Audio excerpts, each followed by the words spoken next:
आ, हम लोगों ने पहले मौर्योत्तर पाषाण काल से लेके मौर्योत्तर काल तक के सभी जो चैप्टर्स थे कंप्लीट कर लिए थे घटना चक्र के पॉइंटर्स के। तो आज हम करेंगे गुप्त एवं गुप्तोत्तर युग। ठीक है, तो गुप्त वंश ने शासन किया 319 से 500 ईस्वी अवधि के मध्य। 4 अश्वमेधों का संपादन किसने किया था? प्रवरसेन प्रथम ने। भारत का नेपोलियन किसे कहा जाता है? ये महत्वपूर्ण प्रश्न है, इसे याद रखिएगा। तो समुद्रगुप्त को भारत का नेपोलियन कहा जाता है। गुप्त राजा देवगुप्त का एक अन्य नाम क्या था? चंद्रगुप्त द्वितीय।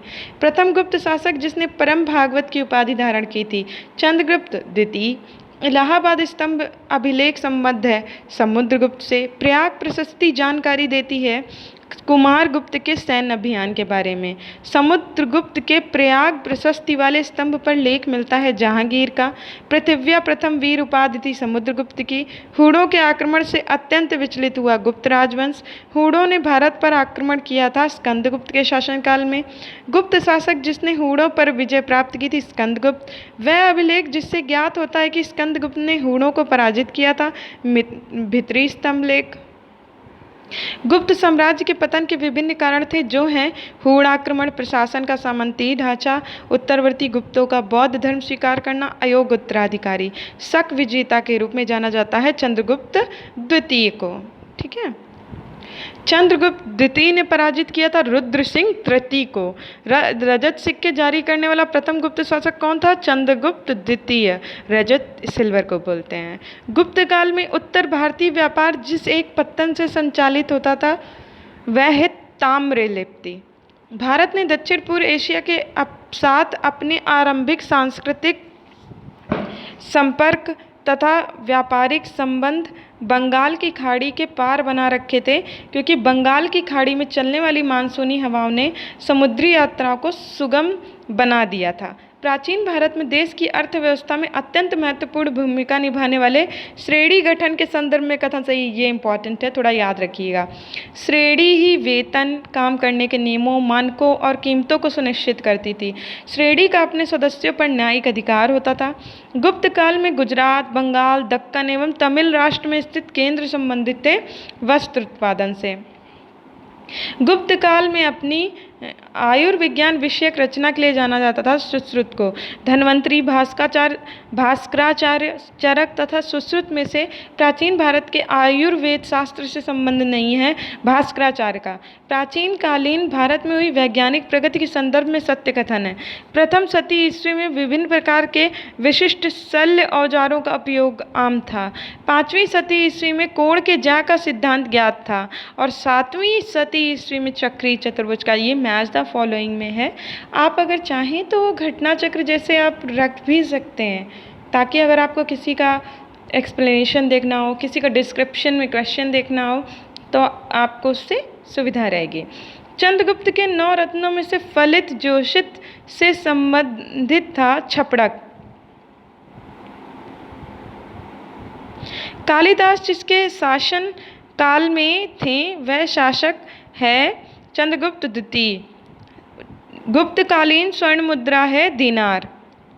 गुप्तकालीन रजत मुद्राओं का नाम दिया है रूपक। वह गुप्त शासक जिसने सर्वप्रथम सिक्के जारी किए चंद्रगुप्त प्रथम। गुप्त काल में लिखित संस्कृत नाटकों में स्त्री और शूद्र बोलते थे प्राकृत।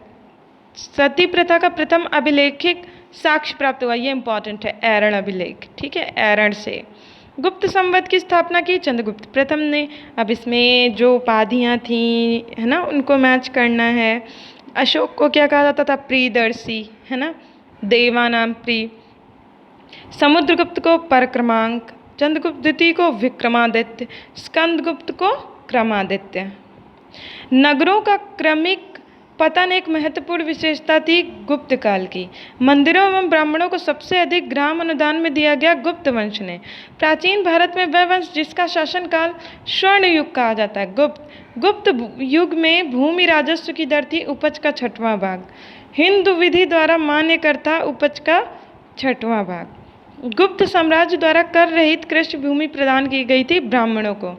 प्राचीन भारत में सिंचाई कर को कहते थे विदग भागम। तीसरी शताब्दी में वारंगल प्रसिद्ध था लोहे के यंत्रों उपकरणों हेतु। तोरमाड़ था हूण जाति दल का। हूण शासक मिहिर कुल को पराजित किया था बालादित्य एवं यशोधर्मन ने। विशाख दत्त के प्राचीन भारतीय नाटक मुद्रा राक्षस की विषय वस्तु है। चंद्रगुप्त मौर्य के समय में राज दरबार की दुरभिसंधियों के बारे में सत्य कथन है। गुप्त सम्राट स्वयं के लिए दैवीय अधिकारों का दावा करते थे। उनका प्रशासन विकेंद्रीकृत था। उन्होंने भूमिदान की परंपरा को विस्तारित किया था। शतरंज का खेल उद्भव हुआ, यानी इसका ओरिजिन कहाँ पे हुआ? भारत में। शूद्रक द्वारा लिखी हुई प्राचीन भारतीय पुस्तक मृच्छकटिकम का विषय था एक धनी व्यापारी और एक गणिका की पुत्री की प्रेम कथा। प्राचीन सांख्य दर्शन में महत्वपूर्ण योगदान है कपिल का। भारत में दार्शनिक विचार के इतिहास के संबंध में सांख्य संप्रदाय से संबंधित सत्य कथन है। सांख्य की मान्यता है कि आत्मज्ञान ही मोक्ष की ओर ले जाता है, ना कोई बाह्य प्रभाव अथवा कारक। योग दर्शन के प्रतिपादक हैं पतंजलि। अनुस्मृति, प्रत्याहार, ध्यान तथा धारणा में से वह जो अष्टांग योग का अंश नहीं है, अनुस्मृति। महाभाष्य के लेखक पतंजलि समसामयिक थे पुष्यमित्र शुंग के।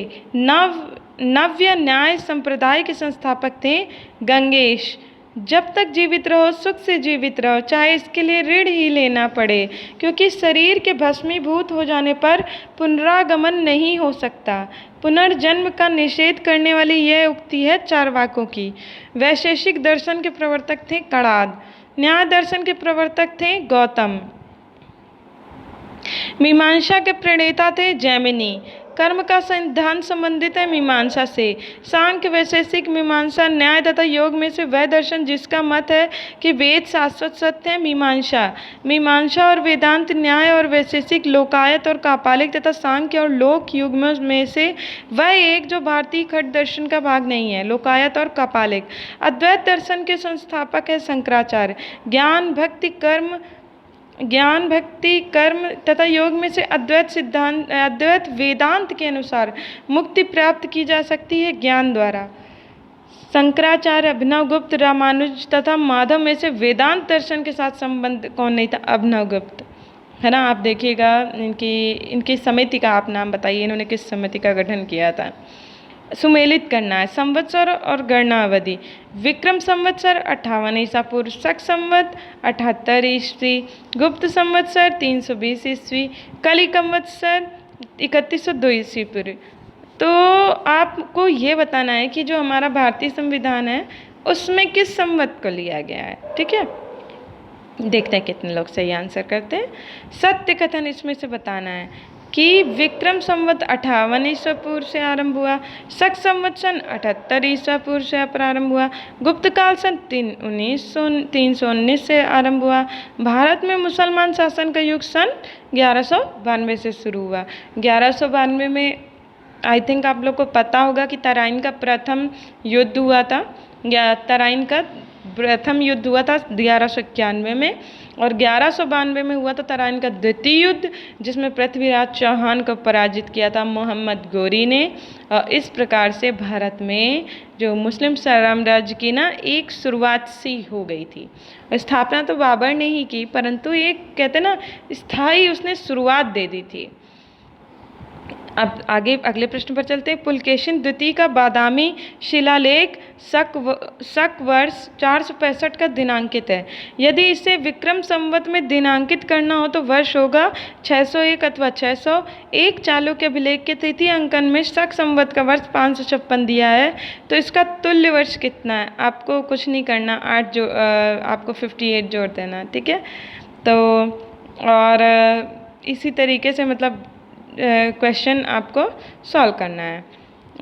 जैसे शक संवत, विक्रम संवत, तो आपको याद रखना है संवत कौन सा है, फिर उसी के अकॉर्डिंग ईसा पूर्व, और आपको ईस्वी याद रखना है। तो जो पूर्व है तो उसको तो जो 58 ईसा पूर्व है उसमें अब से जैसे 556 में देखिए इसमें 58 जोड़ा गया, अगर इसको तुल्य वर्ष निकालेंगे शक संवत के अनुसार, है ना।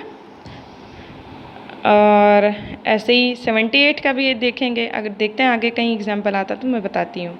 पुराणों के अनुसार चंद्रवंशी शासकों का मूल स्थान था प्रतिष्ठानपुर।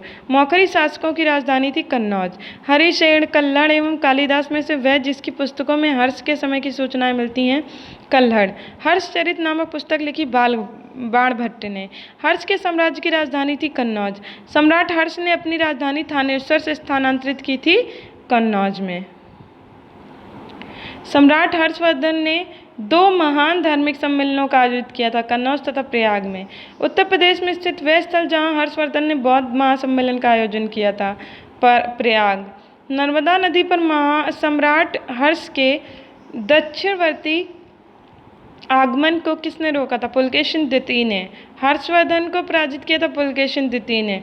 कभी बाण निवासी था पृथ्वीकुटा औरंगाबाद का।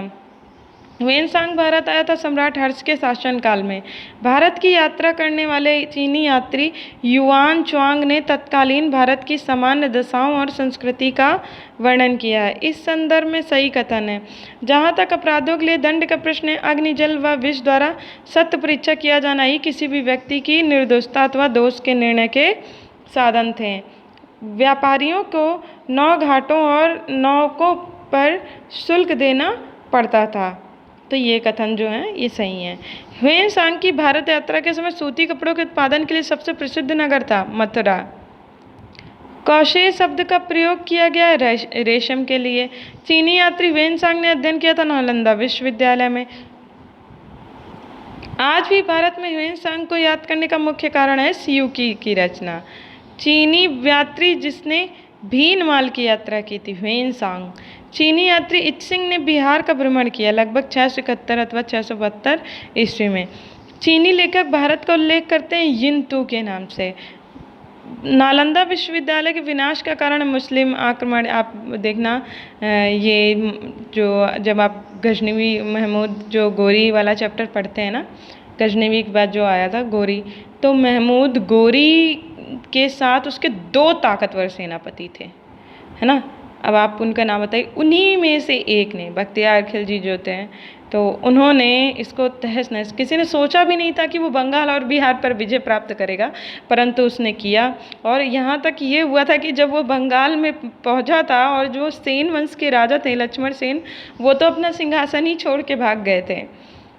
तो ये जब हम लोग डिस्क्रिप्टिव पढ़ेंगे तब हम लोग वहाँ पे पढ़ेंगे। अभी हम लोग शॉर्ट में पॉइंटर कर रहे हैं, कम समय में अधिक रिवीजन, तो हम लोग उसी पर फोकस करेंगे।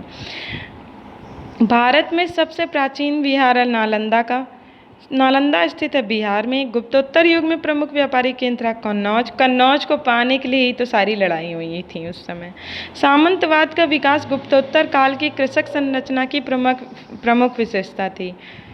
इस काल में भूस्वामी, मध्यस्थ वर्ग एवं आश्रित कृषक वर्ग अस्तित्व में आए। बिल्कुल सही, और ये इसका डिस्क्रिप्शन भी एकदम सही, कथन और कारण दोनों सही है। भारतीय इतिहास के संदर्भ में सामंती व्यवस्था के अनिवार्य तत्व हैं भूमि के नियंत्रण तथा स्वामित्व पर आधारित प्रशासनिक संरचना का उदय, सामंत तथा उसके अधिपति के बीच स्वामी दास संबंध का बनना। सत्यकथन कौन कौन से हैं? चीनी यात्री, जो चीनी तीर्थयात्री थे फायान चंद्रगुप्त द्वितीय के समकालीन था। चीनी तीर्थयात्री ह्वेनसांग हर्ष से मिला था। देखो हा से याद रखिएगा, हा से हर्ष, हा से ह्वेनसांग, और उसे बौद्ध धर्म का उपासक बनाया। ठीक है। 8वीं शताब्दी के संत जो शंकराचार्य जी थे, उनके बारे में सही कथन है। उन्होंने भारत के विभिन्न क्षेत्रों में 4 धर्म स्थापित किए। उन्होंने वेदांत का प्रसार किया। उन्होंने बौद्ध तथा जैन धर्मों के विस्तार पर रोक लगाई। आदि शंकर के बाद में जो शंकराचार्य बने, उनका जन्म कहाँ हुआ था? केरल में। आदि शंकराचार्य द्वारा स्थापित 4 मठ स्थित कहाँ पर हैं? जोशीमठ, द्वारका, पुरी, श्रृंगेरी। ठीक है। रवि कीर्ति का संबंध है पुलकेशिन द्वितीय से। भवभूति का कन्नौज के यशोवर्मन से। हरिशेन समुद्रगुप्त से। दंडी नरसिंह वर्मन से। अब फिर मिलाना है आपका जो दरबारी कवि कौन कौन से हैं, राजा कौन से हैं। अमीर खुसरो, अलाउद्दीन खिलजी, कालिदास, चंद्रगुप्त द्वितीय, हरिशेर, समुद्रगुप्त, बाणभट्ट, हर्षवर्धन। अब फिर से मिलाना है तो भोज, धार, दुर्गावती, गोंडवाना, समुद्रगुप्त प्रांतीय शासक था विदिशा का, अशोक प्रांतीय शासक था उज्जैन का। तो इस तरीके से हमारा गुप्त काल वाला और गुप्तोत्तर काल वाला भी चैप्टर खत्म हुआ। अब हम अगला चैप्टर करेंगे, जैसा आप देख सकते हैं, प्राचीन भारत में स्थापत्य कला। और ये बहुत ही महत्वपूर्ण एग्ज़ाम की दृष्टि से, तो कृपया इसे ज़रूर पढ़िएगा। और आप वीडियो देखने के लिए बहुत बहुत धन्यवाद। अगर अच्छा लगे और आपको लगे कि हाँ हमारा प्रयास इस योग्य है कि आप वीडियो को सब्सक्राइब करें, तो कृपया चैनल को सब्सक्राइब कीजिएगा, लाइक कीजिएगा और शेयर कीजिएगा, ताकि अधिक से अधिक लोगों तक यह प्रयास पहुंच सके। धन्यवाद।